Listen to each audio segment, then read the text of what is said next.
UP सरकार ने outsourcing कर्मियों के हित में लिया फैसला। अब मनमाने तरीके से नहीं निकाल पाएंगे एजेंसियां। अब हर महीने तय तारीख पर देना होगा मानदेय। गाजीपुर में 18 पुलिसकर्मियों पर दर्ज हुई एफआईआर। नंदगांव थाने में दर्ज हुई एफआईआर। चंदौली में 2022 में जनता से अवैध वसूली, कांस्टेबल के अपहरण की कोशिश। श्री कृष्ण जन्मभूमि और शाही ईदगाह विवाद में 4 दिसंबर को अगली सुनवाई। दोनों पक्षों को एप्लीकेशन कोर्ट में रखने को कहा गया। मीडिया को भ्रामक सूचना न देने की दी हिदायत। आगरा में के न्यूज की खबर का बड़ा असर। मंडलायुक्त ऋतु महेश्वरी ने लिया संज्ञान। अधीनस्थ अफसरों के साथ पहुंची मोती कटरा। जाकर घरों में पड़ी दरारों को देखा। एटा में ईडी के छापे का डर दिखाकर 22 लाख की ठगी। व्हाट्सएप कॉल पर व्यापारी को ठगा। जेल भेजने की धमकी देते हुए 22 लाख रुपए हड़पे। वाराणसी में रेगुलेटर लीक होने पर घर में लगी आग। 2 बच्चों सहित 7 लोग झुलसे। गैस चूल्हे में पानी गर्म करते समय हुआ हादसा। आप देख रहे हैं के न्यूज, खबरों का सारथी। नमस्कार, स्वागत है आपका खबर उत्तर प्रदेश में। मैं हूं आपके साथ विशाल पंडित। लखनऊ से खबर। डॉक्टर रामदास अठावले का लखनऊ दौरा कल। रिपब्लिकन पार्टी ऑफ इंडिया अध्यक्ष डॉक्टर रामदास अठावले दोपहर 12 बजे वीवीआईपी गेस्ट हाउस में पहुंचेंगे। रिपब्लिकन पार्टी ऑफ इंडिया अध्यक्ष डॉक्टर रामदास अठावले का लखनऊ दौरा। दोपहर 12 बजे वीवीआईपी गेस्ट हाउस में करेंगे प्रेस वार्ता। रिपब्लिकन पार्टी ऑफ इंडिया अध्यक्ष doctor Ramdas Athawale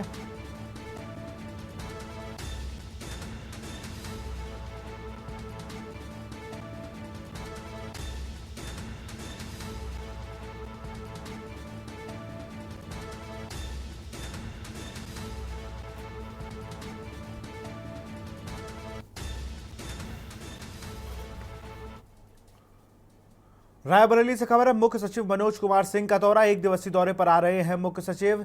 sewerage treatment plant का निरीक्षण करेंगे चीफ सेक्रेटरी। 1 दिवसीय दौरे पर आ रहे हैं मुख्य सचिव।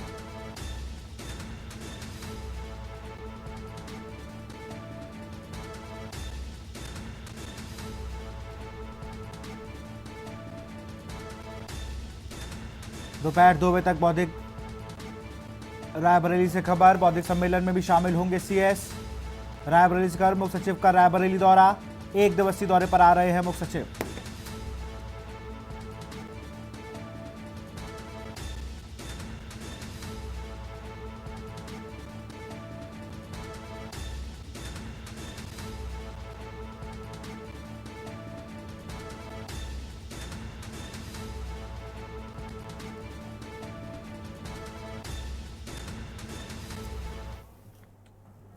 बरेली से खबर है। डीएम ने मारा डीएसओ ऑफिस में छापा। डीएम के छापे से पूर्ति अधिकारी कार्यालय में हड़कंप। स्टाफ उपस्थित।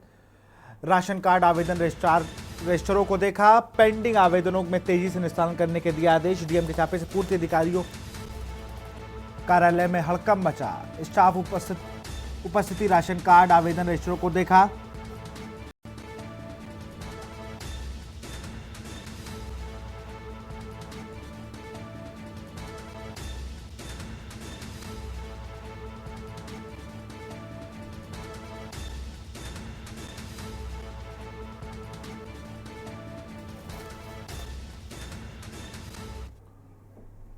बदायूं से खबर है। ट्रैक्टर ट्रॉली और डीसीएम की भिड़ंत। आमने सामने की भिड़ंत में 7 लोग घायल। घायलों को जिला अस्पताल में कराया गया भर्ती।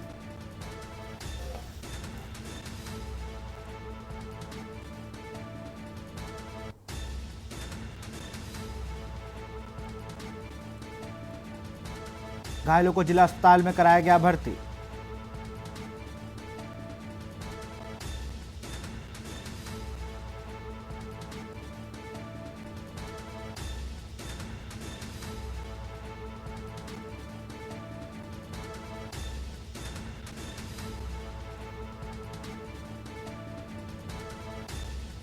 घायलों को जिला अस्पताल में कराया गया भर्ती। आलापुर थाना क्षेत्र के म्याऊ बिचौरिया की पूरी घटना।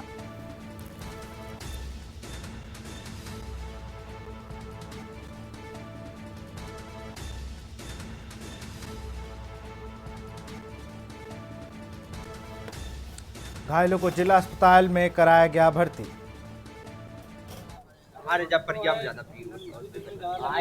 आलापुर थाना क्षेत्र की पूरी घटना है ये। वाराणसी से खबर है, रेगुलेटर लीक होने से घर में लगी आग। आग लगने से 2 बच्चे सहित 7 लोग झुलसे। गैस चूल्हे में पानी गर्म करते समय लगी आग। शीघ्र कोशिश शुरू होने से आग पर पाया गया काबू। सूचना पाकर मौके पर पहुंचे लाट भैरव चौकी प्रभारी। पुलिसकर्मियों ने झुलसे लोगों को अस्पताल में भेजा। सभी घायल मंडल स्तरीय अस्पताल कबीर चौरा में भर्ती। आदमपुर क्षेत्र के धोबी घाट कच्चापुरवा में का ये पूरा हादसा।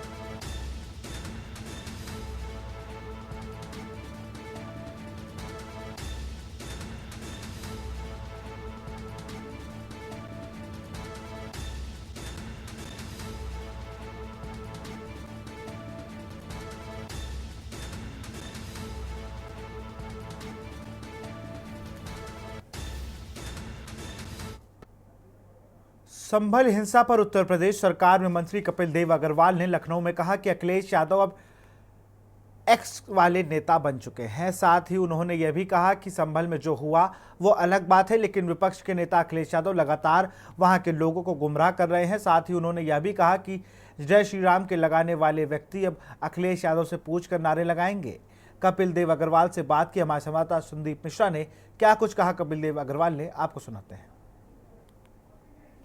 संभल में हुई हिंसा के बाद से लगातार अब जो है विपक्ष में लोग जो है सवाल उठाने खड़े शुरू कर दिए हैं। ऐसे में बातचीत करने के लिए उत्तर प्रदेश सरकार में मंत्री कपिल देव अग्रवाल जी हमारे साथ में हैं बातचीत करने के लिए। सर, एक बार फिर से अखिलेश यादव ट्वीट कर रहे हैं वो संभल की इस घटना को लेकर के, जिस तरीके से कि आखिर ये जय श्री राम के नारे जिस तरीके से लगाए गए वहां पे, किसने लगाए और क्यों लगाए? मैं बहुत ही घोर आपत्ति इस बात के ऊपर करता हूँ। अखिलेश यादव जी जिस प्रकार से ट्वीट कर रहे हैं जय श्री राम के नारे पर, वो अपना एक स्पष्ट संदेश दे रहे हैं कि वो केवल मुस्लिम तुष्टीकरण करना चाहते हैं। क्या हिंदुस्तान के अंदर जय श्री राम के नारे, पहली बात तो वहाँ जय श्री राम के नारे लगे नहीं हैं, वहाँ हिंदू समाज के लोग वहाँ पे है ही नहीं। मैं हिंदू मुस्लिम नहीं करना चाहता आपके चैनल पे, पर जब हिंदू मुस्लिम का विषय हो ही रहा है और जामा मस्जिद को लेकर के विषय है तो थोड़ा स्पष्टता को बताना पड़ेगा। वहाँ पे हिंदू समाज के लोग वहाँ पे है ही नहीं, सारी मुस्लिम बस्ती है, मुस्लिम समाज के लोग हैं। बैरिकेडिंग होकर के वहाँ पे सर्वे हो रहा था। मुस्लिम समाज के लोगों के आसपास मकान है, उसके बिल्कुल सामने लगभग 50,000 तुर्कों के मकान है, और जिसको लेकर के जो बैरिकेडिंग तोड़ कर वहाँ पे आए, लोगों ने पथराव किया। मकाने के ऊपर पत्थर इकट्ठा थे, महिलाओं ने पथराव किया, बच्चों ने पथराव किया, युवाओं ने पथराव किया, और वहाँ के जो जनप्रतिनिधि हैं उन्होंने लोगों को उकसाने का काम किया। और अखिलेश यादव जी उन अपराधियों पर कार्रवाई करने के बजाय इस देश को हिंदू मुस्लिम में और राम और अल्लाह में बांटना चाहते हैं। वो राम के नारे लगा करके एक सांप्रदायिक सद्भाव बजाय बनाने के वो खराब करना चाहते हैं। तो उनको कार्रवाई करनी चाहिए, कार्रवाई मांग करनी चाहिए कि जिन लोगों ने उपद्रव किया है, पुलिस पर पथराव किया है, गुंडागर्दी की है, सरकारी काम में बाधा डालने का काम किया, ऐसे लोगों को गिरफ्तारी होनी चाहिए। अखिलेश यादव कह रहे हैं कि जब सर्वे एक बार हो चुका था तो फिर दोबारा टीम सर्वे करने क्यों गई? नहीं हो सकता। अखिलेश यादव जी पूछेंगे सरकार, प्रशासन, न्यायालय का आदेश था, न्यायालय का आदेश पर सर्वे हो रहा है, तो वहाँ के जो मौलवी हैं जफर साहब, उनको उसको रिसीव करा दिया गया कि कल सर्वे होने वाला है, तब टीम सर्वे की वहाँ पर पहुँची है, पुलिस की मौजूदगी में हुई है, प्रशासन की मौजूदगी में हुई है, मीडिया की मौजूदगी में हुई है। तो कोई कुल्लू में गुड़, एक पुरानी कहावत है कि कुल्लू में गुड़ तो फूट ही रहा था। तो चीज़ें सार्वजनिक रूप से हुई हैं। तो क्या अखिलेश यादव जी बता करके हुए सर्वे होगा कि साहब हम सर्वे करने के लिए जा रहे हैं? ये घोर आपत्तिजनक है। अखिलेश यादव जी विधानसभा की 9 में से 7 सीटें हारने के बाद वो भी बौखला गए हैं, उनको सूझ नहीं रहा है। वो गैर जिम्मेदार ट्वीट लगातार कर रहे हैं। उन्होंने मीरापुर के चुनाव पर भी ट्वीट किया, उन्होंने कुंदरगी के चुनाव पर भी ट्वीट किया। तो मुझको लगता है वो ट्विटर नेता बनकर के रह रहे हैं। अब उनकी जो विचारधारा है वो बिल्कुल एक तरह सांप्रदायिक रूप से वो काम कर रहे हैं। एक चीज और कहते नजर आ रहे हैं, कह रहे हैं कि अखिलेश यादव की जिस तरीके से चुनाव जो हुए हैं, चुनाव का परिणाम जो विपक्ष सवाल ना खड़े कर सके, उसको लेकर के ये दंगा करा दिया भारतीय जनता पार्टी ने। हम क्यों दंगा कराएंगे? हम तो जश्न मना रहे हैं। हरियाणा में सरकार हमारी आई है, महाराष्ट्र में सरकार हमारी आई है, उत्तर प्रदेश की 7 सीटें हम जीते हैं। तो हम क्या छिपाना चाहते हैं? हम तो पूरा शोर मचाना चाहते हैं कि जनता ने भरपूर आशीर्वाद हमको दिया है, तो जनता का धन्यवाद लगातार करते घूम रहे। आशीर्वाद हमको मिला तो हमारी प्रसन्नता का विषय, तो हम पर छिपाने के लिए क्या है? हमारे तो शपथ ग्रहण समारोह चल रहे हैं। तो अखिलेश यादव छिपाना चाहते हैं कि सांप्रदायिक माहौल खराब करके भारतीय जनता पार्टी सरकार जो आदरणीय मुख्यमंत्री योगी आदित्यनाथ के नेतृत्व में चल रही है, उसको बदनाम करने का षड्यंत्र ये अखिलेश यादव जी और समाजवादी पार्टी के द्वारा लगातार चल रहा है। उत्तर प्रदेश सरकार में मंत्री जिनका साफ तौर पे कहना है कि अखिलेश यादव जिस तरीके से लगातार जो है इस तरीके से भ्रामक चीजों को फैला रहे हैं और खासतौर पे अब ट्विटर वाले नेता बन के रह गए हैं। कैमरामैन आदित्य तिवारी के साथ मैं संदीप मिश्रा, के न्यूज, लखनऊ। जिले की क्राइम ब्रांच पुलिस ने 101 किलोग्राम गांजा सहित एक अंतर्राज्यीय गांजा तस्कर को गिरफ्तार किया है। पकड़े गए गांजा की कीमत करीब 50 लाख रुपए आंकी जा रही है। पुलिस ने गांजा को इधर से उधर पहुंचाने में इस्तेमाल होते मिले ट्रक को सीज कर दिया है। पुलिस के मुताबिक गिरफ्तार अभियुक्त उड़ीसा से पश्चिम यूपी तक तमाम बड़े छोटे गांजा के अवैध कारोबारियों को गांजा मुहैया कराता था। एनडीपीसी क्राइम एडीसीपी क्राइम सच्चिदानंद के मुताबिक अभियुक्त सुरेंद्र मथुरा का निवासी है, जो अधिक कमाई के चक्कर में तस्करी के इस धंधे में लिप्त हो गया। उसके फरारी साथी ओमवीर सिंह की गिरफ्तारी के इस काले कारोबार से जुड़े नए खुलासे होंगे। गाजियाबाद में एक गांजा तस्कर जो है पकड़े गए हैं क्राइम ब्रांच पुलिस की तरफ से, जिसमें 50 लाख से ज़्यादा का जो है माल बरामदगी हुई है। इस पूरी जानकारी के लिए हमारे साथ मौजूद हैं एडीसीपी क्राइम सच्चिदानंद जी। आइए पूरी जानकारी लेते हैं, क्या है पूरा मामला। जी सर। देखिए, crime branch police commissionerate Ghaziabad द्वारा एक महत्वपूर्ण सफलता हासिल करते हुए एक अंतर्राज्यीय गांजा तस्कर की गिरफ्तारी मसूरी थाना क्षेत्र से की गई है, जिसके कब्जे से लगभग 101 किलो गांजा बरामद हुआ है तथा जिसकी अनुमानित कीमत 50 लाख रुपए है। और घटना में प्रयुक्त जो कैंटर गाड़ी थी उसको भी बरामद किया गया है। उक्त अभियुक्त सुरेंद्र द्वारा जो है पूछताछ में बताया कि हम लोग माल जो है दिल्ली एनसीआर क्षेत्रों में सप्लाई करते हैं और माल के साथ गांजा भी छुपा कर लाते हैं, और उस गाड़ी में जो है ऊपर जो है मॉडिफिकेशन करके जो है गांजा छुपाने की व्यवस्था बनाई गई थी, केबिन टाइप का, और कबाड़ का सामान उसमें प्लास्टिक का था और उसी के साथ जो है लोग गांजा सप्लाई कर रहे थे। ये पूर्व में ड्राइवरी का काम करता था और ड्राइवरी काम करते करते अन्य ड्राइवरों के संपर्क आने के बाद से पिछले साल भर से जो है ये गांजा तस्करी काम करने लगा। अच्छा सर, इनका कुछ पीछे का आपराधिक रिकॉर्ड भी रहा है? अभी कोई आपराधिक रिकॉर्ड पूछताछ में संज्ञान में नहीं आया, लेकिन जो एक ओमवीर है जिसके संपर्क में आया था और जिसका ये गांजा था उसके बारे में अभी काम चल रहा है और उसमें कुछ क्लू जैसे मिलता है आपको अवगत कराया जाएगा। देखिए, हमारे साथ थे गाजियाबाद से एडीसीपी क्राइम, जिन्होंने बताया कि जो गांजा तस्कर जो पकड़ा गया है उसमें 50 लाख से ज़्यादा का जो है माल बरामदगी हुई है। गाजियाबाद से मैं देव वर्मा, के न्यूज़ इंडिया। और यहाँ रुकते एक छोटे से ब्रेक के लिए। आप देख रहे हैं के न्यूज़, खबरों का सारथी। ब्रेक के बाद आपका स्वागत है। खबर झांसी से है। झांसी विकास भवन सभागार पीडब्ल्यूडी राज्य मंत्री बृजेंद्र सिंह ने अधिकारियों के साथ वार्ता की, जिसमें कई बिंदुओं पर चर्चा की गई। इस दौरान सर्किट हाउस झांसी प्रांगण में बन रही नई बिल्डिंग के बारे में भी चर्चा की गई, जिसमें सामने आया कि बिजली का एक खंभा निर्माण कार्य में दिक्कत पैदा कर रहा है। बिजली विभाग के अधिकारियों से बात करके मामले को लगभग सुलझा दिया गया है। सर्किट हाउस के विस्तारीकरण का कार्य वक्त से पूरा हो जाने की बात कही गई।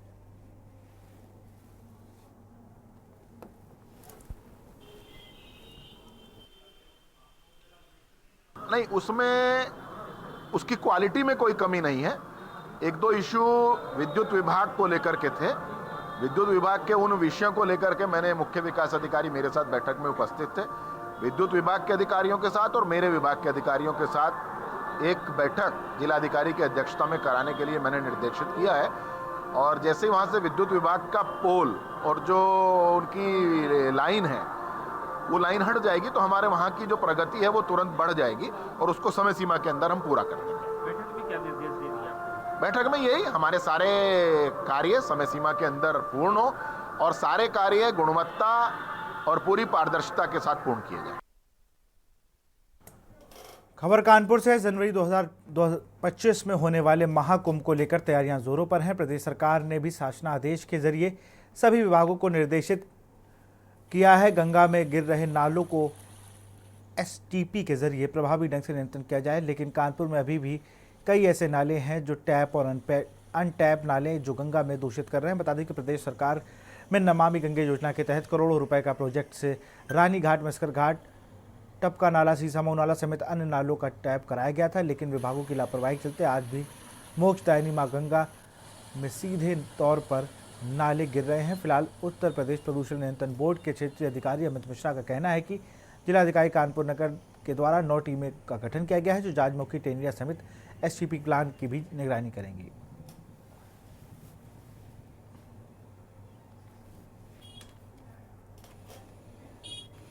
देखिए, गंगा इस समय उत्तर प्रदेश शासन की महाकुंभ 2025 के मनाए जाने के लिए उनकी गंगा की जल गुणवत्ता को निर्मल सभी विभागों को शासनादेश से अवगत कराया गया है।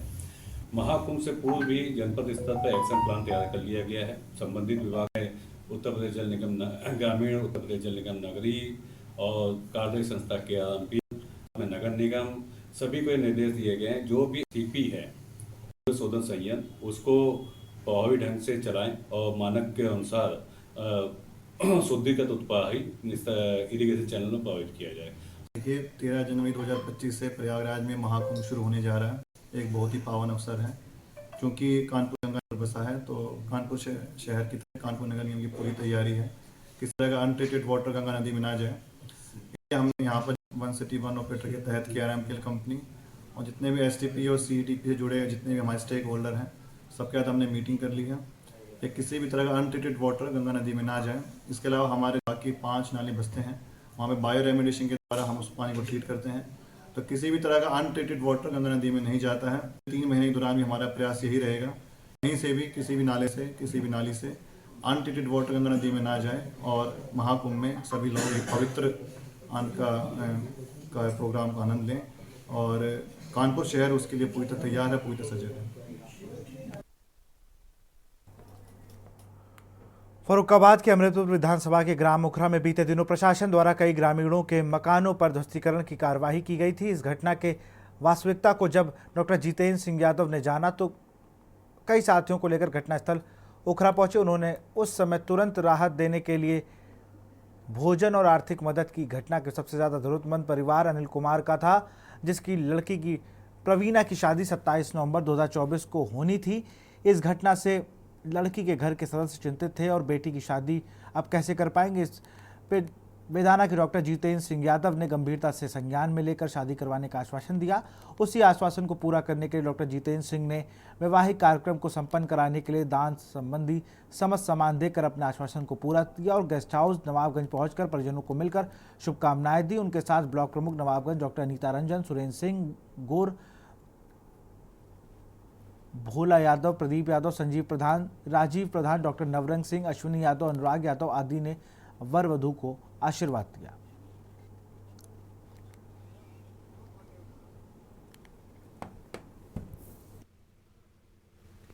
योगी हैं, उन लोग ने जो एक कदम उठाया, बहुत अच्छा कदम उठाया है कि गरीब की बच्ची के शादी के लिए उन्होंने देखा। मैंने अभी पूरा सामान देखा है, लोग सब लोग मिलके जो दे रहे हैं और हमारा जो कंट्रीब्यूशन है, हमारे हस्बैंड ऑफ स्टेम का जो कंट्रीब्यूशन है, ये बहुत बड़ा कंट्रीब्यूशन है और मुझे लगता है ये सब लोगों को अच्छा लगेगा और ये समाजवाद परिवार का ये कंट्रीब्यूशन है। देखिए, ये हमारा सामाजिक कार्यक्रम है और ये बात सही है कि मकानों गिराया गया था और जब बेटी की शादी घर में हो और घर गिर जाए बड़ा कष्टप्रद भी होता है और प्रश्न चिन्ह लग जाता भविष्य के ऊपर और माता पिता के सामने एक चिंता का विषय हो जाता है। और जब कोई समाज का व्यक्ति चिंतित हो तो समाज के लोगों को और जो आसपास के लोग हैं उनको साधना चाहिए और ये बताना चाहिए कि एक मैसेज देना चाहिए कि हम जो फर्रुखाबाद के लोग हैं किसी भी परिस्थितियों में कैसे भी रहते हो, लेकिन जब कोई संकट आता बुरे वक्त में हम लोग एक हैं। इन भैया के मैंने गेस्ट हाउस देकर निःशुल्क देकर थोड़ा सा सहयोग किया है। बाद बाकी हमारे जितेंद्र सिंह यादव जी ने शादी का खर्चा पूरा अपनी जिम्मेदारी लिया था। बोला तो भी निभाया पूरा, आप लोग देख ही रहे हो। तो हम सब ने इनका सहयोग किया।